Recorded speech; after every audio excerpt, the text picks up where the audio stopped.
세상 헛된 신을 버리고 하나님 이름 높여 기리세. 온천하 백성 모두 나와서 다같이 하나님만 섬기네. 세상의 헛된 우상 버리고 인간의 못된 포기 영화와 거짓과 불의 모두 버리고 온전히 하나님만 섬기세. 주님의 백성 서로 헤아려 시기와 미움 아주 버리고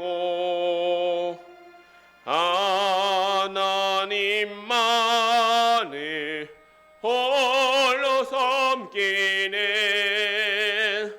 천국을 어서 이뤄 주소서.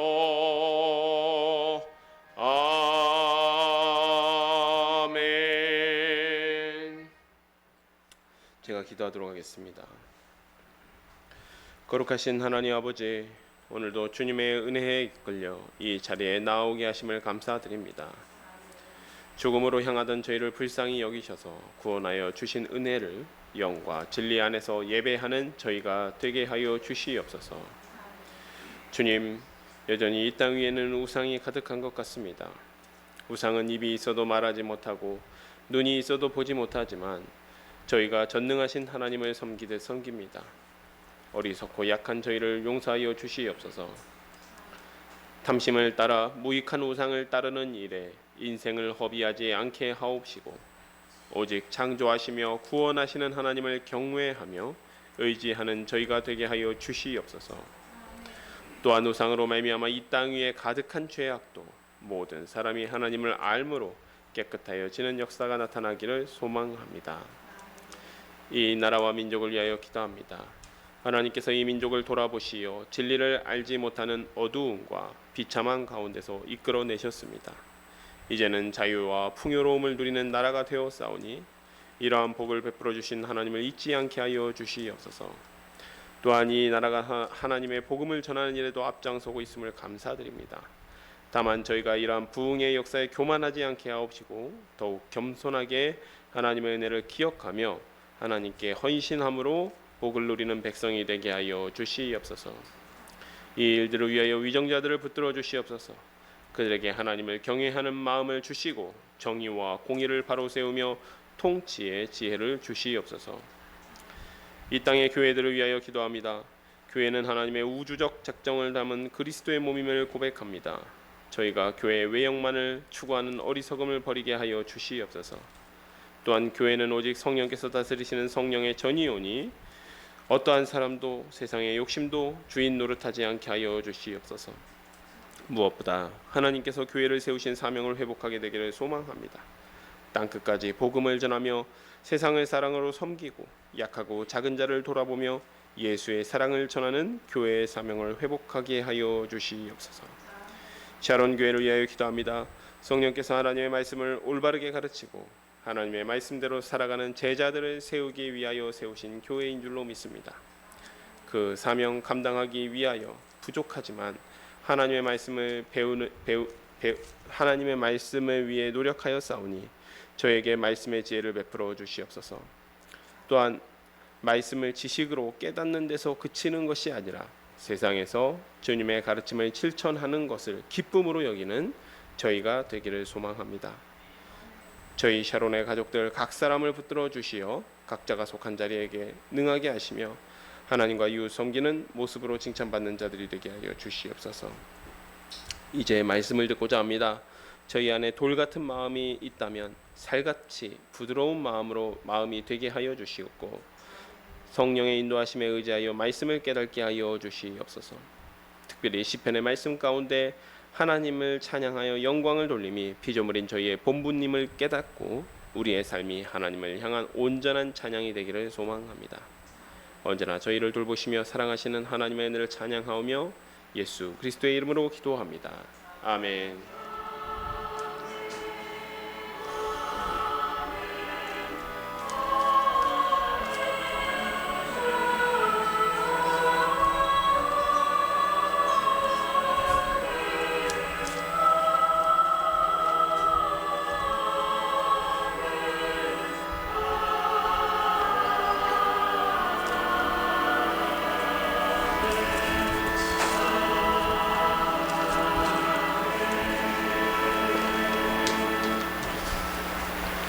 네, 이 시간 우리에게 주신 하나님의 말씀은 시편 115편 1절에서 18절 말씀입니다.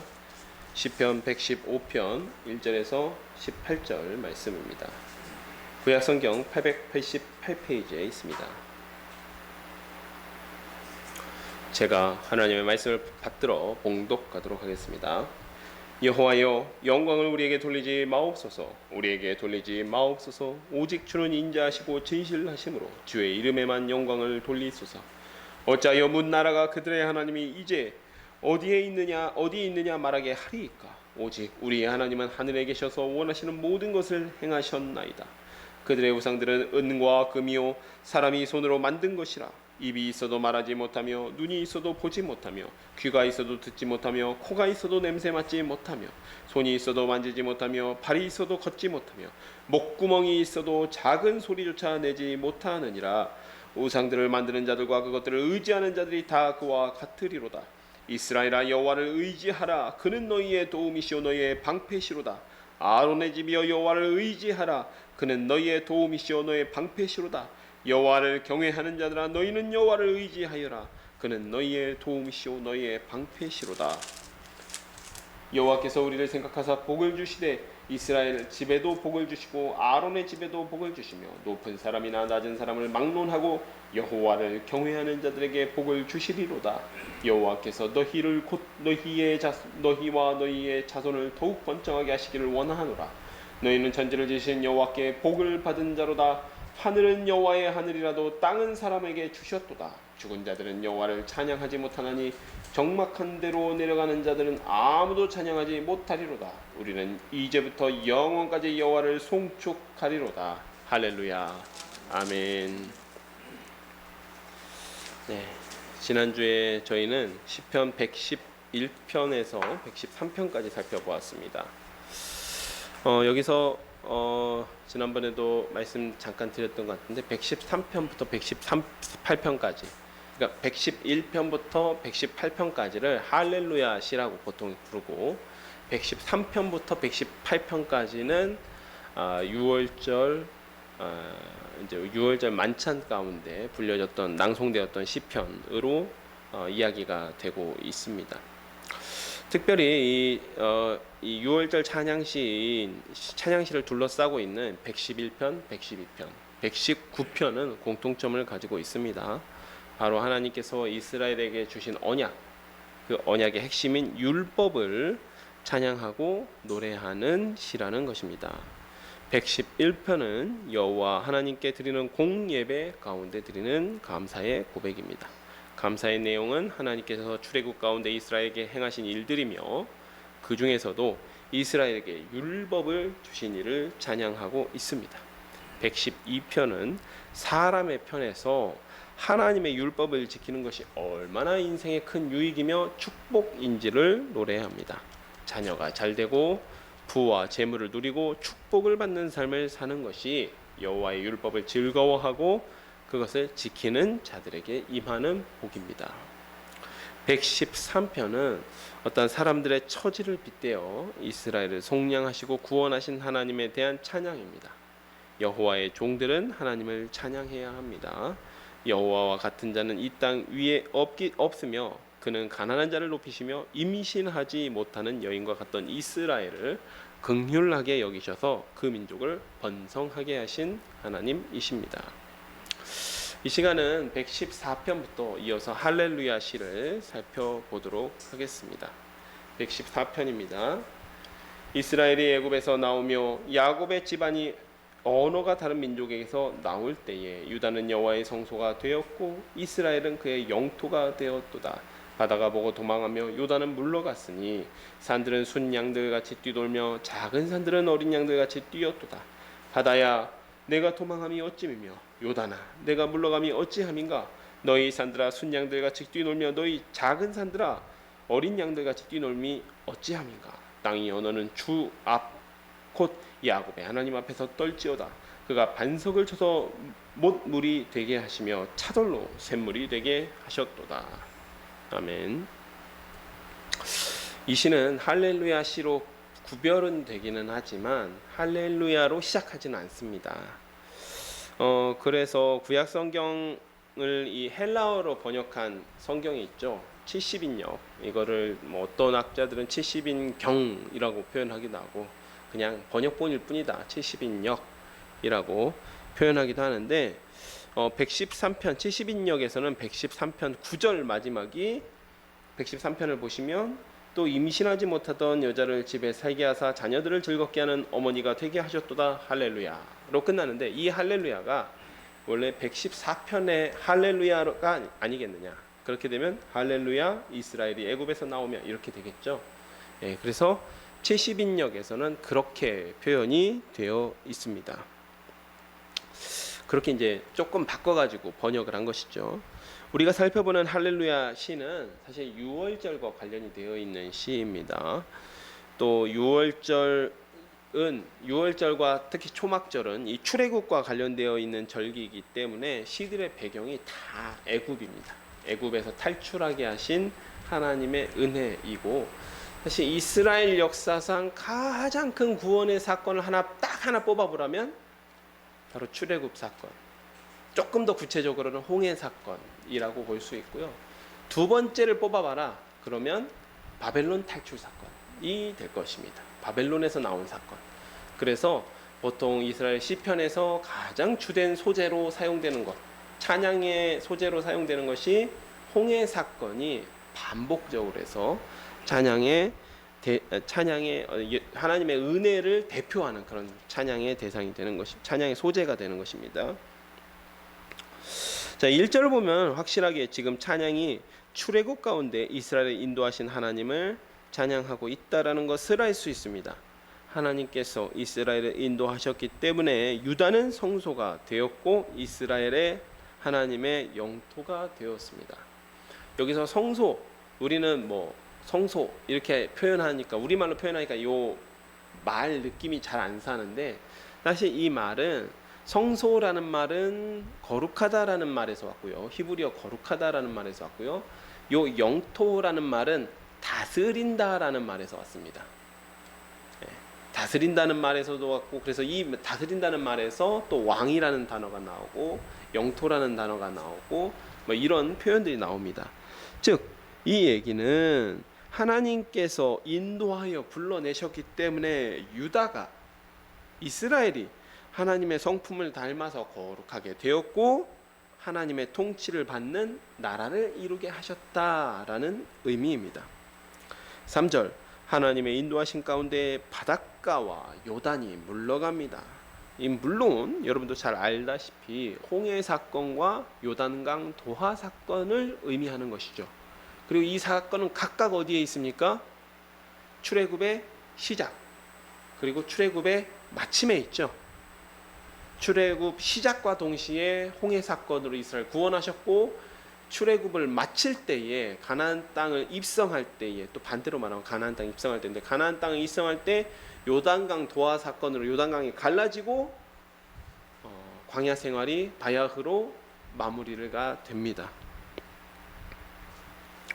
즉 이 홍해와 요단이 물러갔다라는 의미는 결국에는 하나님께서 그 출애굽의 시작과 끝을 하나님께서 지키시며 인도하셨다라는 의미와 다르지 않습니다. 그것을 상징하는 것이죠. 6월절 이후 홍해 사건을 통해서 애국 군대를 수장시키며 광야 생활이 시작되었고, 또 40년 후 여호수아가, 이때는 이제 모세가 죽은 후니까요, 여호수아가 이스라엘 백성을 이끌고 요단강을 도하하면서 요단강이 갈라졌을 때 광야 생활이 끝났습니다. 4절은 이런 이미지를 생각하면 좋은데, 하나님께서 이스라엘 백성을 이끌고 요단강을 도하해서 들어오시자 여호와 하나님의 다스림에 가나안 땅에 있는 산들이 기뻐 뛰어논다, 이런 이미지를 생각하면 돼요. 그러니까 바다를 가르시고 요단을 가르시고 딱 가나안 땅에 들어오자 가나안 땅에 산들이 많잖아요. 그 산들이, 작은 산들, 시온산부터 시작해서 여러 산들이 하나님의 다스리심에, 하나님의 그 통치에 기뻐서 뛰어논다, 그런 의미입니다. 이러한 하나님의 다스리심을 더욱 드러내기 위해서 시인이 질문을 던지고 있습니다. 이게 답을 얻기 위한 질문도 있지만 의미를 강조하기 위한 질문이 있죠. 여기 시인이 그런 질문을 하는 겁니다. 바다가 도망하면 어찌미며 산들이 뛰놀면 어찌함인가. 7절에 가서야 직접 하나님의 이름을 부르고 있지만 결국 하나님으로 말미암아 천지가 요동하고 그 하나님의 다스리심에 기뻐한다라고 노예하고 있는 것입니다. 그리고 마지막 8절은 여러분이 잘 아시는 마라와 무리바의 물사건이죠. 사실은 여기에서 불미스러운 일도 있었지만 하나님께서 이스라엘과는 상관없이 천지를 운행하고 다스리시기만 한 것은 아니었죠. 분명히 그 안에, 특히 무리바 물사건 가운데서는 이제 모세가 그 물사건 반석을 치는 그런 행동을 함으로써 가나안 땅에 못 들어가게 되는 그런 불상사가 있기는 했습니다. 하지만 결국 이건 무엇입니까? 물사건이 무엇이에요? 이 두 물사건이 이야기하는 게, 하나님께 기도하고 순종하면 하나님께서 생수를 내주신다, 그 얘기는 곧 하나님께서는 이스라엘의 광야 생활 가운데 고통과 그 기도에 세밀하게 응답하셨다라는 것입니다. 이스라엘의 목마름에 응답하신 그 하나님을 찬양하는 내용이 114편의 마지막 내용입니다. 정리하면 출애굽에 이스라엘을 인도하셔서 하나님의 거룩한 소유로 삼으신 하나님을 찬양하며, 시작과 중간 부분에서 광야의 생활의 시작과 끝이 하나님의 인도하심이다. 그리고 가나안 입성까지도 하나님의 통치 가운데 일어난 일임을 찬양합니다. 마지막으로 다시금 온 천지 만물을 다스리시는 하나님께서 이스라엘의 목마름과 기도에 응답하셨다라는 일을 찬양함으로써 시를 마무리합니다. 근데 보통 이 시가 어떤 그런 의미가 있냐 했을 때, 보통 학자들은 시편 113편과 114편을 이 6월절 만찬이 있었죠. 예수님께서 제자들과 함께 하신 식사, 6월절 만찬 있는데 113편과 114편을 6월절 만찬 전에 낭송을 했을 거라고 봅니다. 그리고 6월절 만찬을 다 마치고 나면 115편부터 118편을 낭송하고 마쳤을 것이라고 그렇게 이제 연구가 되어졌습니다. 이러한 연구가 사실이라면 이제 6월절 만찬 전에 6월절 이스라엘 조상들을 구원하시고 출애굽과 광야 가운데 늘 함께 다스리시며 이스라엘의 기도에 응답하신 하나님을 찬양하는 내용이라고 할 수 있습니다. 115편은 저희가 이미 읽었기 때문에, 봉독했기 때문에 제가 따로 읽지는 않겠습니다. 이 115편은요 6월절 만찬 역시 찬양시로 만찬 후에 낭송된 시입니다. 여러분 기억하실지 모르겠습니다. 몇 주 전에 마태복음 26장에서 예수님께서 6월절 만찬을 제자들과 함께 하시고 나서 겟세마네로 가시죠. 그 전에 이런 구절이 있습니다. 마태복음 26장 한번 찾아보시면 그 제자들이 여호와 하나님을 찬미하면서 감람산으로 갔다, 이런 내용이 있어요. 그 26장 하나님을 찬양했다, 그때 아마 제자들이 불렀을 찬양이 이 115편에서 118편의 그 찬양, 만찬 후에 부르는 찬양이었을 것입니다. 자, 그런데 이 시는 1절 여호와의 영광을 우리에게 돌리지 마옵소서라고 시를 시작하고 있습니다. 근데 이 구절이 조금 해석하기가 난감해요. 왜 그러냐면 그 하나님의 그 영광이 이스라엘에게 돌아간다는 말인가? 우리에게 돌리지 마옵소서. 이스라엘에게 돌아갈 수 있다라는 말인가? 마치 이스라엘이 하나님의 영광을 취하는 것을 굉장히 막 걱정해서 우리에게 영광을 돌리지 마옵소서 이렇게 걱정해서 하는 말처럼 들릴 수가 있거든요. 그래서 죄송합니다. 이 1절을 조금 알기 쉽게 바꾸자면 약간 그 뉘앙스를 조금 더 살펴보자면 이런 뉘앙스가 조금 더 적절할 것 같습니다. 우리를 위하여 하나님의 영광을 드러내지 마옵소서. 그러니까 우리 이스라엘을 위하여 하나님의 영광을 드러내지 마옵소서. 근데 이것도 조금 이상하게 느껴질 수 있죠. 그거는 마지막 1절 하반절을 같이 해석하면 이해가 아주 쉬워지는데 1절 하반절의 그 대구절인데 이 여기는 우리를 위하여 하나님의 영광을 드리지 마시옵소서. 그러지 말고 주님의 이름을 위하여 영광을 드러내시옵소서. 이렇게 이해하는 게 적절할 것 같습니다. 우리를 위해서 하나님의 이름을 드러내고 하나님의 영광을 보여주지 말고 하나님의 이름을 위하여서 행하시옵소서. 이런 표현은 시편에서 굉장히 자주 등장하죠. 하나님의 이름을 위하여 어떤 참회의 기도를 드릴 때도 주님 우리가 아니라 하나님의 이름을 거룩하신 이름을 위하여 우리를 용서해 주십시오. 하나님의 거룩하신 이름을 위하여 우리를 구원해 주십시오. 이런 기도를 이스라엘 백성들이 많이 드렸던 것을 여러분 기억하실 것입니다. 이렇게 그래서 우리의 이름을 위하지 말고 여호와의 이름을 위하여서 하나님의 영광을 드러내 주십시오라는 기도가 조금 더 우리가 이해하기 쉬운 그런 적절한 뉘앙스가 될 것 같습니다. 우리를 위해서 하나님의 영광을 드러내는 것이 아니라 하나님을 위해서 드러내 달라라는 의미는 그렇게 해석했을 때 그럼 2절 또한 자연스럽게 해석이 되거든요. 그러면 어찌 문 나라가 그들이 하나님이 이제 어디 있느냐 말하게 하리이까. 이스라엘 대적들이 이스라엘 종교 자체가 그때 당시 가나안 종교라든지 이런 데 너무 차이가 나니까 너희 하나님이 어디 있냐라고 조롱하며 그들을 침략하려고 하고 대적하고자 할 때 우리를 위해서 하나님의 영광을 드러내지 마시고 하나님의 이름을 위하여 하나님의 영광을 드러내십시오. 그리고 그 이야기에는 우리를 구원해 주십시오라는 그 의미가 포함되어 있는 것이죠. 자, 지금 이 이야기도 우리가 시편에서 몇 번 다루었던 하나님의 이름이라는 신학적 주제와 아주 밀접하게 관련되어 있습니다. 물론 우리를 위해서 어떤 일을 하나님께 구할 수 있고 그것이 잘못된 일은 아니지만 하나님의 영광을 우리의 연약하고 믿음직하지 못한 모습이 아니라 우리를 위하여라고 했는데 너희들 모습이 참 마음에 안 든다 라고 하시면 우리 할 말이 없잖아요. 근데 그것이 아니라 하나님의 그 거룩하신 이름을 위해서 우리를 기억해 주십시오. 그 하나님의 언약에 호소하는 겁니다. 하나님의 언약과 하나님의 그 약속에 호소하는 내용이죠. 3절에서 8절은 우상의 무익함과 하나님의 전능하심을 비교하는 구절입니다. 근데 2절에서 문 나라가 라고 얘기했죠.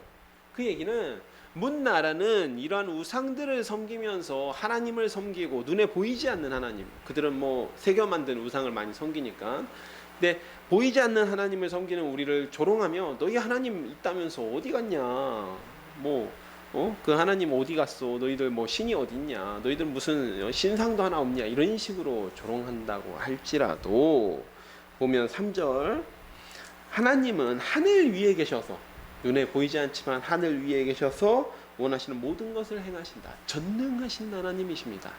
이 하늘 위에 계신다라는 것이 하늘만 다스린다는 것이 아니라 이 히브리인들의 세계관에서 하늘은 완전히 하나님의 통치하시는 영역이기 때문에 그렇게 얘기하는 거예요.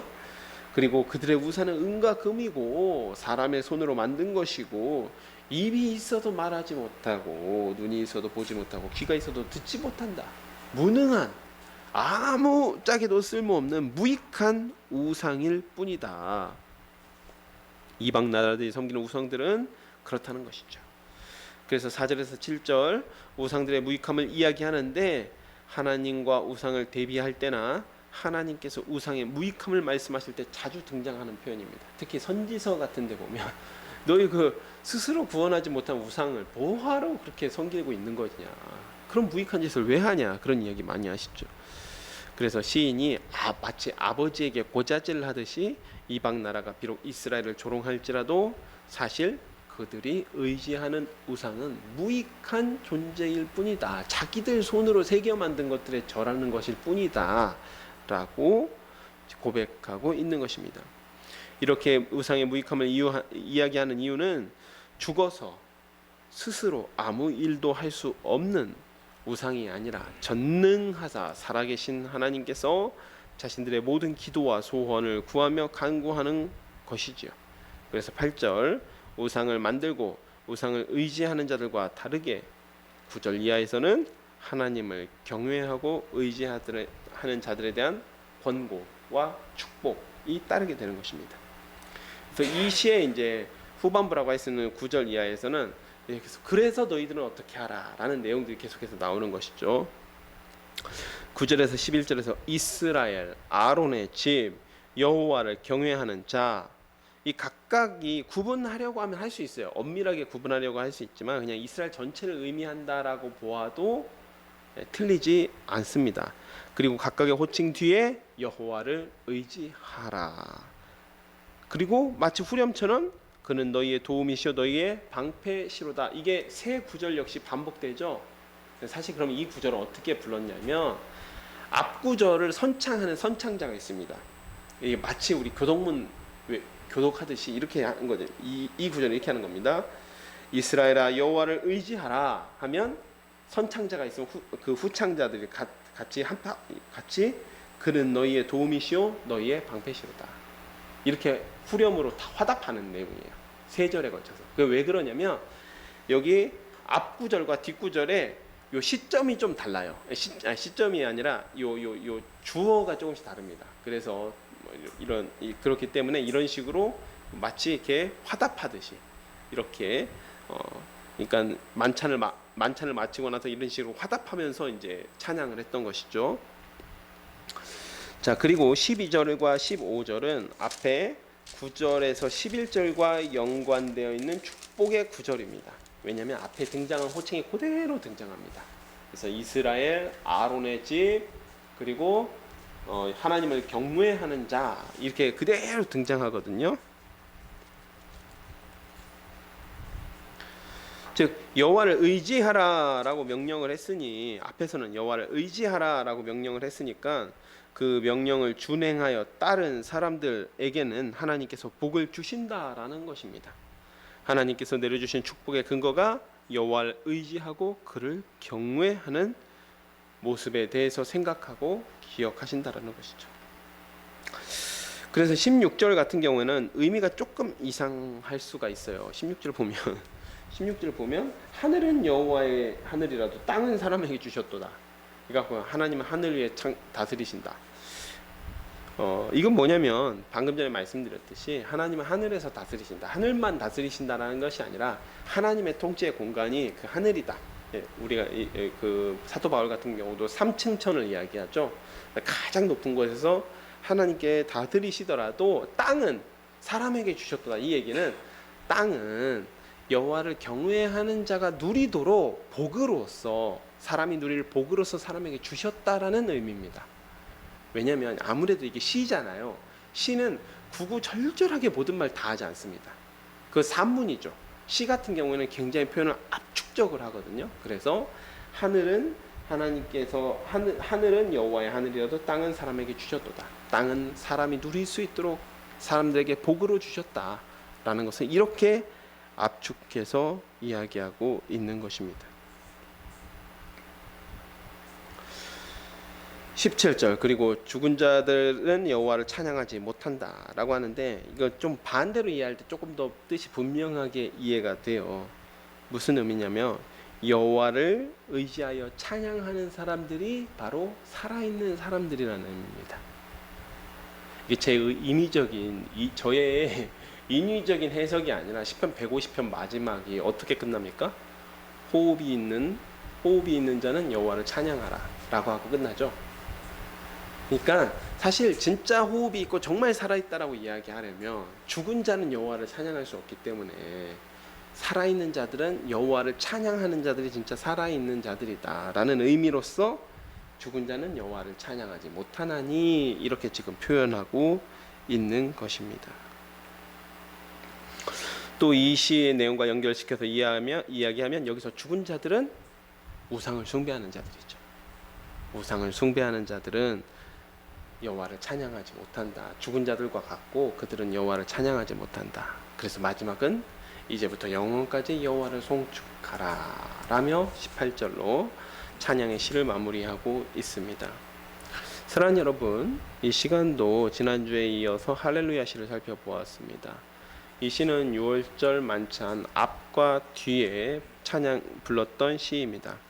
114편에서는 하나님께서 이스라엘을 애굽에서 인도하신 일들, 그리고 광야 생활의 시작과 끝, 이어서 가나안 땅까지 인도하시고 다스리시는 하나님의 은혜를 노래하고 있습니다. 하나님은 이스라엘 광야 생활 중에서 그들의 갈급함, 목마름을 아시고 생수를 공급하신 하나님이시기도 합니다. 40년 광야 생활을 숨만 붙여놓고 이스라엘 숨만 딱 붙여놓고 고생만 시킨 것이 아니라 필요에 따라서 공급해 주시는 은혜를 누리게 하신 것이죠. 115편은 하나님의 이름을 위하여 영광을 보여주시도록 간구하는 시입니다. 이 시를 따라가면 여호와를 경외하는 자들은 비록 우상을 섬기는 이방인들이 이스라엘을 조롱할지라도 이스라엘은 하나님을 경외하는 자는 하나님만 의지합니다. 이는 우상은 모든 일을 행하시는 전능하신 하나님과는 다르게 스스로는 아무것도 할 수 없는 무익한 존재이기 때문입니다.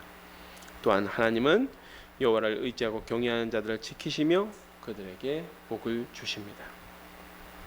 이스라엘 백성들은 6월절 만찬이 시작하기 전 이스라엘의 역사 가운데 다스리시고 돌아보시는 은혜를 기억하는 찬양을 불렀고, 만찬을 마친 후에는 많은 이방인들이 섬기는 세상의 화려한 우상에게 마음을 빼앗기지 말고 여호와 하나님을 의지하고 섬길 것을 요청하고 있습니다.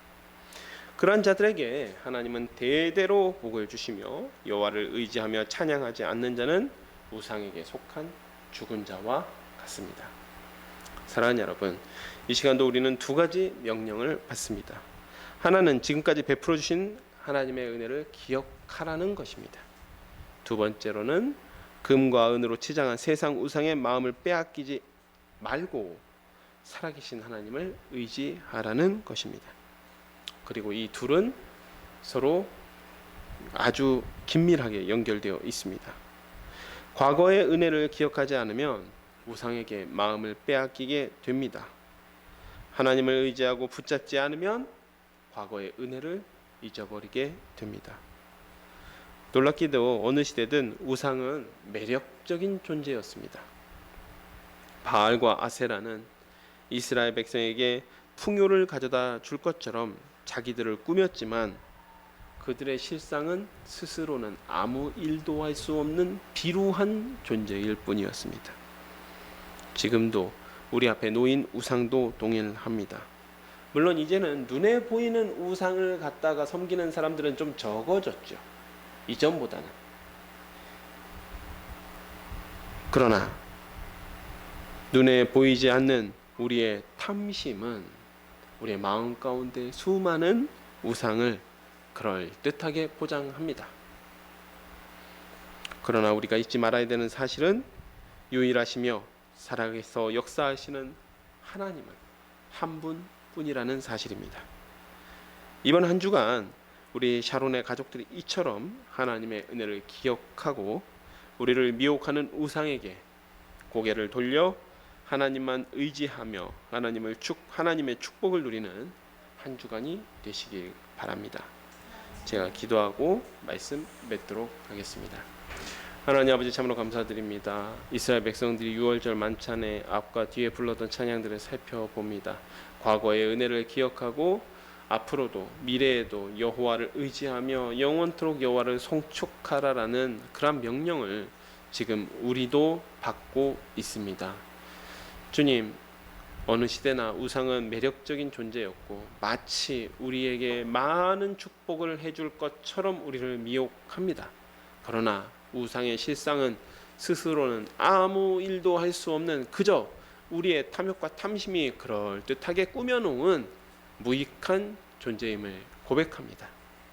우리의 마음 가운데 우리의 탐심이 꾸며놓은 모든 우상을 버려버리고 오직 여호와 하나님만 의지하여 그분께 순종하는 우리 샤론의 가족들이 되게 하여 주시옵소서.